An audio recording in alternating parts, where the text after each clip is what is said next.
Detect, delete, এবারে deport. এই আইন আজ থেকে কার্যকর হলো।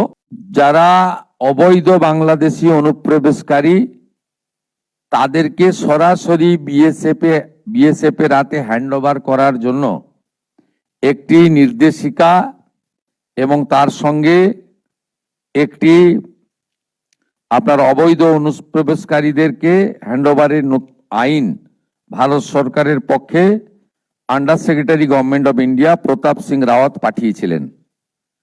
ডেটটা আবার বলি, 14/5/2025, অর্থাৎ কার্যত 1 বছরেরও বেশি আগে।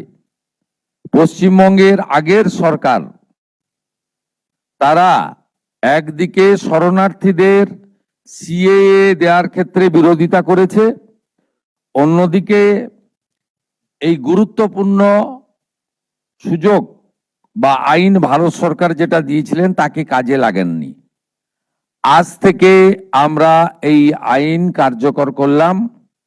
এর ফলে সিএ এর অন্তর্ভুক্ত যারা, অর্থাৎ সিএ তে বলা আছে 7টা কমিউনিটি বা ধর্ম পালন করা লোকেরা তারা সিটিজেনশিপ অ্যামেন্ডমেন্ট অ্যাক্টের আওতায় আসবেন এবং তাদেরকে যারা 31/12/2024 পর্যন্ত এসেছেন তাদেরকে কোনো পুলিশ কোথাও হ্যারাসমেন্ট ডিটেন্ট করতে পারবে না। সিএ এর আওতায় যারা নেই তারা হলেন কমপ্লিটলি অবৈধ অনুপ্রবেশকারী ইনফিল্ট্রেটার্স। তাদেরকে সরাসরি রাজ্য পুলিশ গ্রেপ্তার করবে এবং ডিটেন করবে এবং হ্যান্ডওভার করবে বিএসএফ এর হাতে।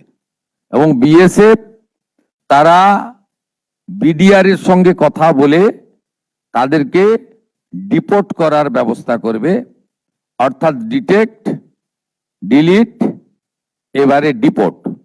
এই আইন আজ থেকে কার্যকর হলো।